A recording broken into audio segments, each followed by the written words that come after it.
She sat alone, silent, surrounded by strangers, until one quiet tap on a service dog's head changed everything. But what she was really running from, no one could have imagined. The full story is right here.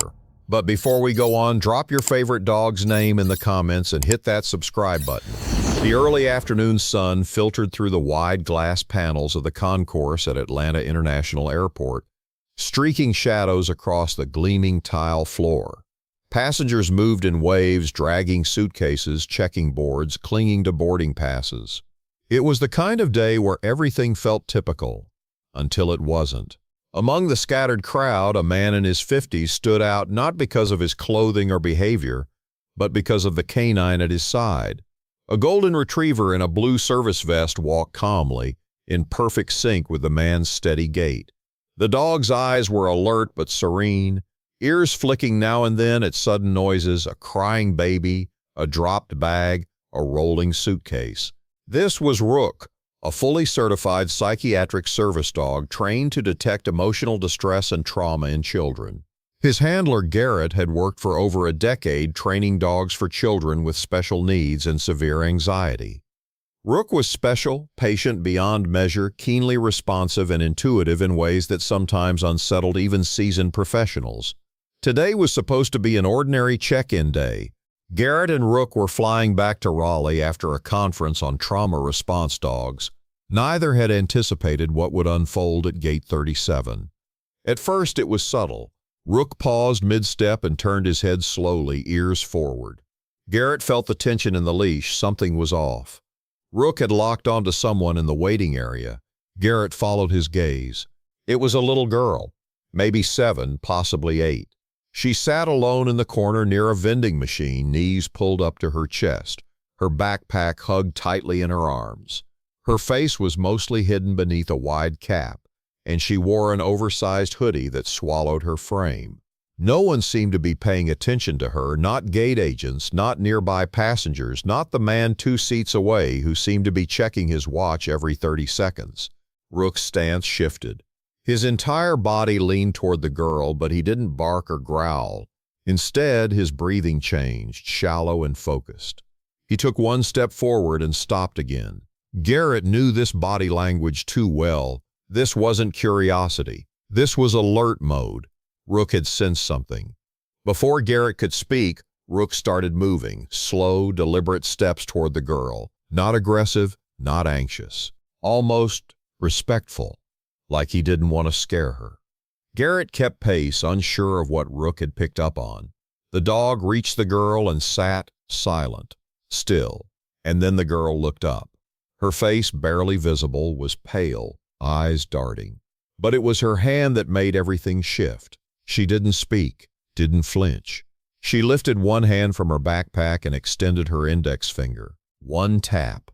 She placed the tip of her finger against Rook's head, so small, so quick it might have gone unnoticed to anyone watching. But it meant everything. Rook tensed. His entire frame stiffened. The shift was immediate. He stood and pressed closer to her, placing his body partially in front of her legs. Garrett froze. He had seen this behavior only once before when a child used the emergency signal Rook was trained to recognize. Not a gesture from training videos, not something a stranger could mimic. It was specific, a finger tap on the dog's head, a silent cry for help. Garrett crouched beside the girl slowly, not to startle her. She didn't pull away, but her eyes weren't on him. They were on the man near the vending machines, the same man who had been glancing at his watch earlier. He stood now. He wasn't holding a boarding pass. He didn't look concerned. He looked focused, and he was walking toward them. The girl flinched. Rook let out a low, barely audible growl. Garrett gently placed one hand on Rook's back and looked at the girl. No words, just a nod. She blinked, once, slowly. It was enough. Without a word, Garrett stood between her and the man and calmly pulled out his ID. The man stopped. Something about his stride changed. He hesitated, turned, and walked away. Garrett didn't chase him. Not yet. He needed more than suspicion. But he had seen something in the man's face. A flicker of recognition, like he knew the dog, knew what that signal meant, and didn't want to be part of what came next. Within minutes, airport security was contacted. Garrett kept the girl close, Rook never leaving her side. The agents arrived, briefed but skeptical. Garrett offered only what he had: the dog's response, the silent signal, the man's reaction. But then something else happened. As they reviewed nearby surveillance footage, something strange began to unfold. That same man had entered the airport 2 hours earlier.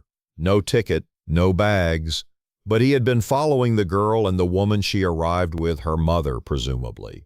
The footage showed him loitering near the bathroom while the mother went in briefly, and when she came out, the girl wasn't with her. Instead, the man reappeared 5 minutes later with the girl. It didn't make sense at first. There had been no struggle, no screams, no chase, just a quiet exchange.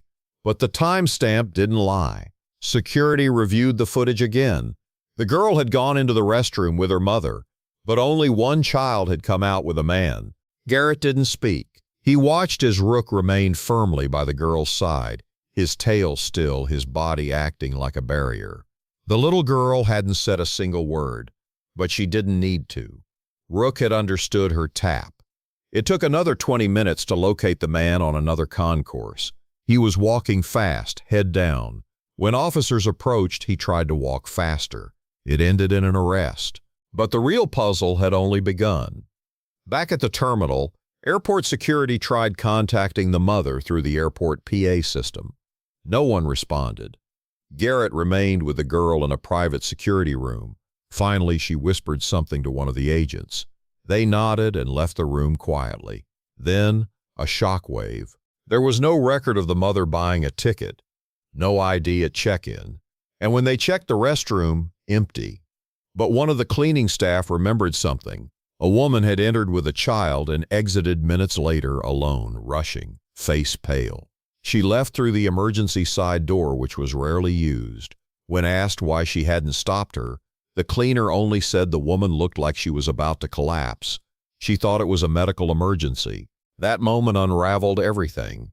This wasn't a random encounter. It wasn't a custody issue or a lost child. Something else was in motion, a coordinated move.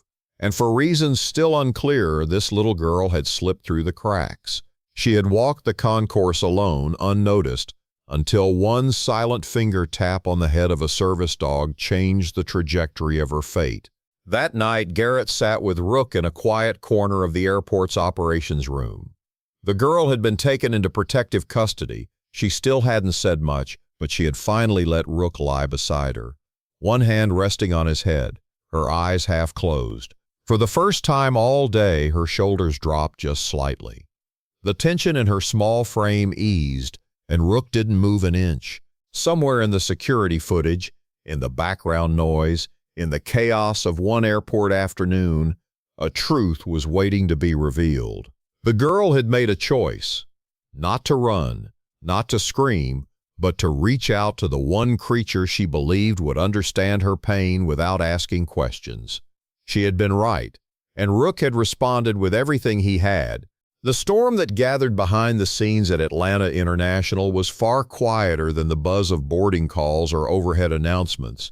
It moved in corridors behind locked doors, rooms with no windows, guarded by keycard access and unspoken urgency.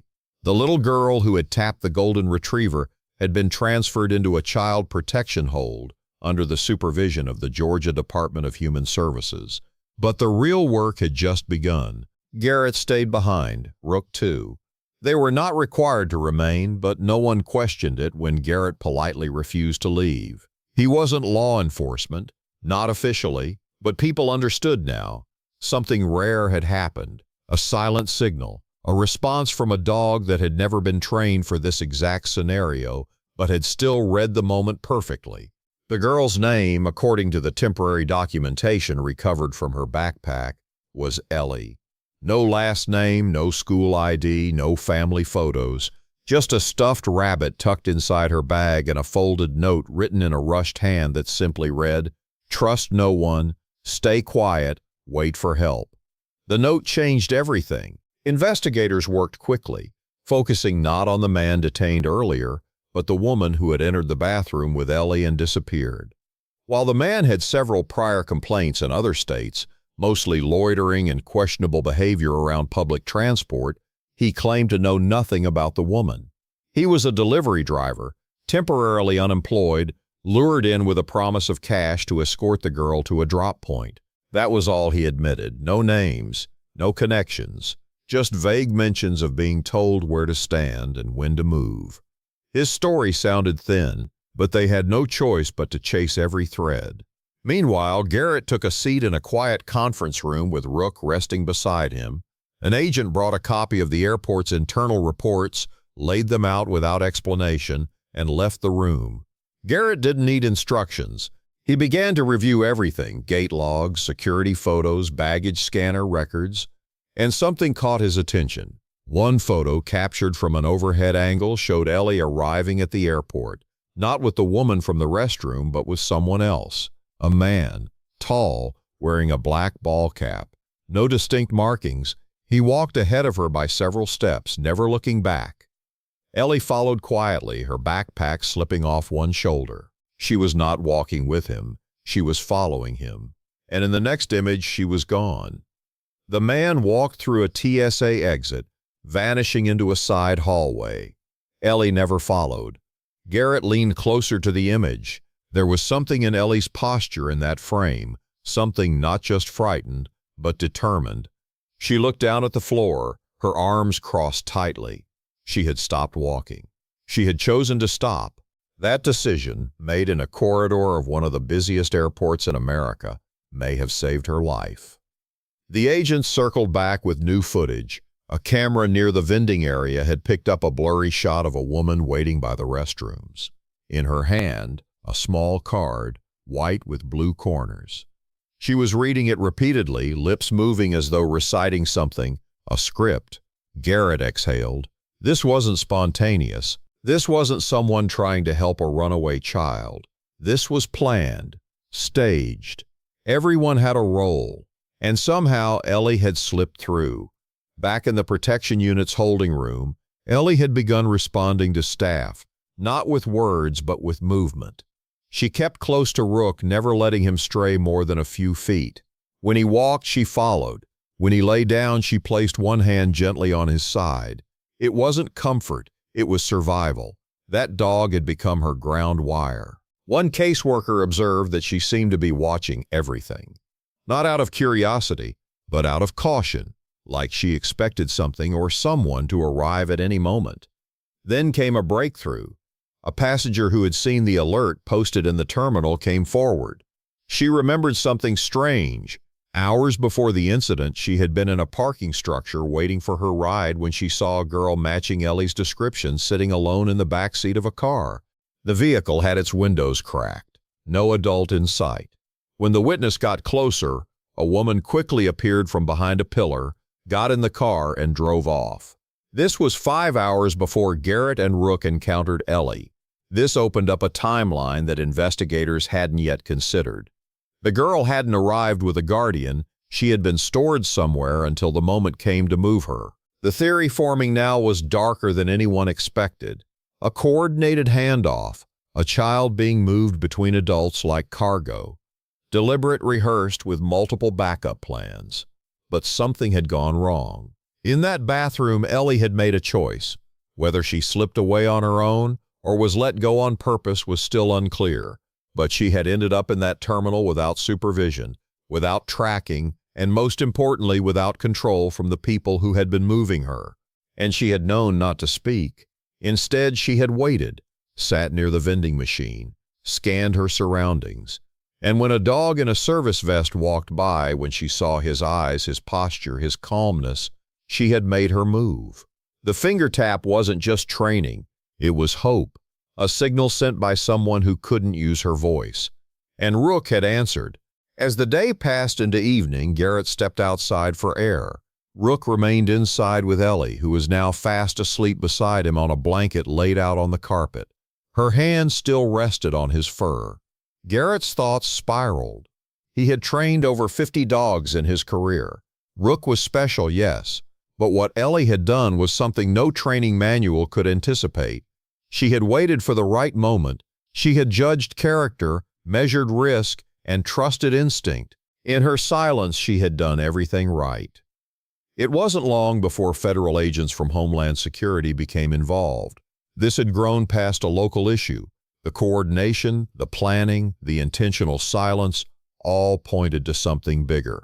And then something unexpected surfaced, a phone call. It came to the airport's lost and found office, of all places. A woman asking if someone had found a child's backpack, described down to the color of the zipper and the missing left strap buckle. The clerk, already briefed on the case, played along and noted the caller's number. Within minutes, agents traced the location to a motel 20 miles north of the airport. The motel room was empty by the time they arrived, but what they left behind made the air go cold. Dozens of laminated cards like the one seen in the security footage, each with instructions. What to say if questioned, what to call the child, what story to tell. One card, though, was different, handwritten. A note that read, "If she panics, leave her. If she talks, do not return." This wasn't just human trafficking, it was behavioral engineering. They weren't just moving children, they were shaping them to be invisible. And still, Ellie had found a way out. The agents returned to debrief Garrett. They wanted to know how Rook had been trained, what the tap meant, and if it had been used before. Garrett answered carefully. The tap had been part of trauma response programming for selective mutism and nonverbal PTSD. Children who couldn't speak under stress were taught specific gestures to indicate distress. The tap on the head was one such signal, but Ellie had never trained with Rook, and yet she knew exactly what to do.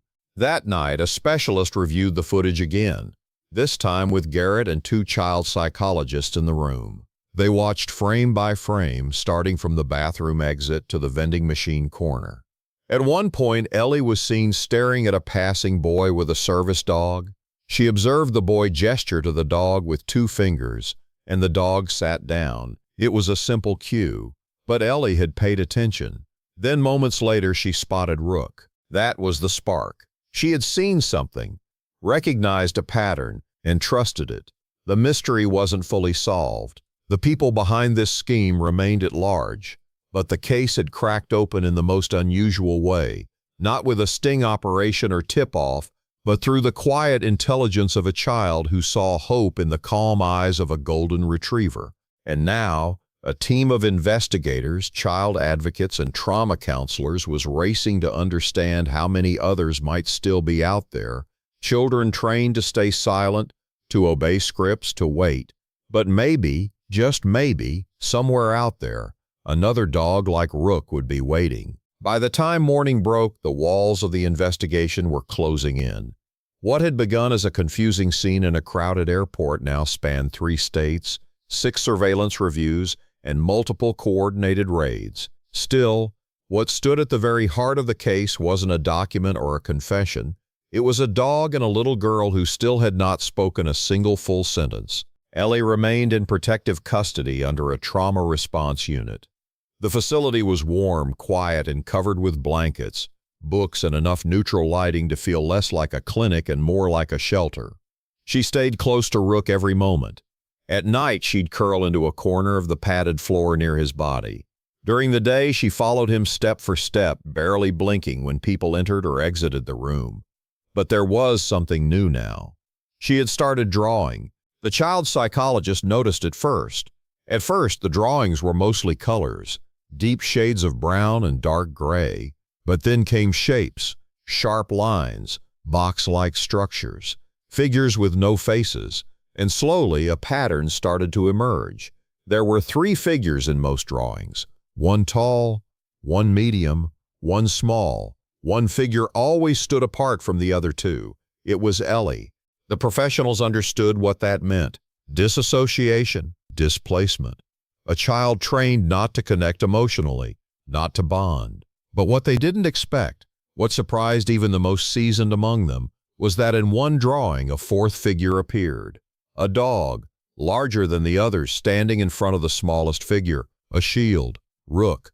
They shared the drawing with Garrett quietly. He said nothing for a long moment, just kept his hand resting on Rook's shoulder. Then he asked for a copy. The image wasn't art, it was testimony. The dog had not only protected Ellie in action, but he had now become her emotional anchor. He was her language, her expression, her memory. Across the city, Homeland Security's Rapid Response Team had identified a second motel room tied to the same operation. It was located near a bus terminal in Macon, Georgia. A small, single-floor room equipped with minimal furniture and lined with duffel bags full of burner phones and prepaid travel tickets. Each bag had child-sized clothing, different sizes, styles, all unmarked. No tags, no names. One bag contained a file. Inside were passport photos of 4 children, each clipped to a sheet of numbers and hand-drawn charts. Some showed flight routes. Others listed bus schedules. One page was simply marked with an airport code, ATL. Ellie's face was on one of the photos. Investigators now knew this wasn't about one child. This was a network. Quiet, methodical, designed to disappear into plain sight. But Ellie had done what none of the others had. She had interrupted the pattern. Her silence, which the perpetrators thought would protect them, had become their undoing. In staying quiet, she had hidden in plain sight. And when the moment came, she had reached for the only thread she thought might not snap under pressure. The steady, unwavering body of a service dog. Rook had begun to change, too. Garrett noticed it gradually. His posture softened when near Ellie, but stiffened in the presence of strangers. His tail, once relaxed in public, now stayed low and curled, not out of fear but defense. He was guarding something. It wasn't just about obedience anymore. Rook had assumed a role deeper than training. He was now her buffer between the world and whatever waited behind her silence. And yet something else was happening. The trauma response team began testing certain soft interventions. Toys, familiar music, storybooks read aloud.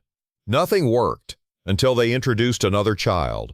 A volunteer from a therapy group, a girl around the same age, fluent in American Sign Language, was introduced under controlled conditions. Ellie was hesitant. She didn't look up at first, but Rook did. He walked over to the new girl, wagged his tail gently, and circled her twice before sitting. It was a deliberate sign, an indicator of calm used in certain trauma environments. Ellie looked up. The other girl smiled and slowly signed something simple. "Hello, my name is Maya." Ellie didn't respond with her hands, but her fingers twitched, just barely. Over the next 30 minutes, Ellie didn't sign back, but she didn't look away either. It was progress. When Maya stood to leave, Rook walked beside her briefly as if to escort her. But then he stopped, turned around and walked back to Ellie. He laid his head on her feet. She didn't move, but her fingers gently rested on his ears. 2 days later, Garrett received an urgent call. Agents had tracked one of the women believed to be involved in the original airport drop. She had been spotted boarding a train to Chicago. They made the arrest at the station. Inside her purse was a flash drive, encrypted, hidden inside a lipstick case. It took 12 hours to crack it open. But when they did, what they found stopped everyone cold. Dozens of documents, photo logs, false paperwork, prearranged storyboards meant to be memorized by handlers, timelines, but most chilling of all, profiles, behavioral analysis of each child they had moved. One profile belonged to Ellie. The file detailed specific training triggers, what to say if approached, how to remain quiet, how to manipulate authority figures with rehearsed distress signs. The note at the bottom chilled the room, compliant but unpredictable under pressure. Avoid eye contact. If distressed, discard. Discard. That word struck harder than anything else in the case. They weren't just hiding children. They were treating them as disposable. But they hadn't planned for Rook. And they hadn't planned for a little girl who, despite being told to trust no one, had placed her faith in the warmth of a dog's presence. 2 weeks later, something shifted. Garrett was sitting quietly in a recovery room with Rook beside him. Ellie had just finished another drawing. It was a small square page covered in purple crayon. No figures this time, just shapes, spirals. The child psychologist had said these often came before a major emotional release. Garrett was watching her, not expecting much, when she finally looked up. Not at the staff, not at the room, at him. Her voice came out as a whisper, barely audible, but it held weight. She said one word, "Rook." Everyone in the room froze. Ellie looked down again quickly, but the moment had passed through them like electricity. She had spoken, not because anyone told her to, not because it was time, but because she wanted to say the name of the only being who had never asked her to perform, who had simply laid down beside her and waited. The case made headlines eventually, a multi-state rescue operation built on a single moment of canine intuition. Rook was quietly recognized in law enforcement circles. A plaque was sent to Garrett's home, but he never displayed it. He kept the drawing instead. The one with 4 figures, the dog towering over the smallest child. It sat in a frame on a shelf just above Rook's bed. Ellie was placed in long-term care with the hope of eventually finding a permanent guardian. Garrett was approached more than once gently about the possibility of being that guardian. He didn't answer immediately. He didn't want to do it because others asked him to. But Rook had already decided. From the day Ellie was released into foster transition, she refused to sleep in any room unless Rook was beside her, and Rook never left her side, not once. Months passed. The investigation expanded. Other children were located, some too young to even identify themselves, but because of one girl's decision to trust a stranger's dog, a network built on silence began to collapse. Garrett finally filed the paperwork. Not to adopt Ellie, not yet, but to become her long-term care provider under federal protection. He did it not because he felt heroic, but because Rook had already made that choice for him. And sometimes in a world built on noise and confusion, the most powerful acts of courage happen in silence, like a single finger tap on a dog's head, and a dog who listened. If you like these kind of stories, imagine what's coming next. Every week it gets more intense, more real. So tap like, hit subscribe, and be here when the next story drops. Because missing it, that's not an option for dog lovers like us.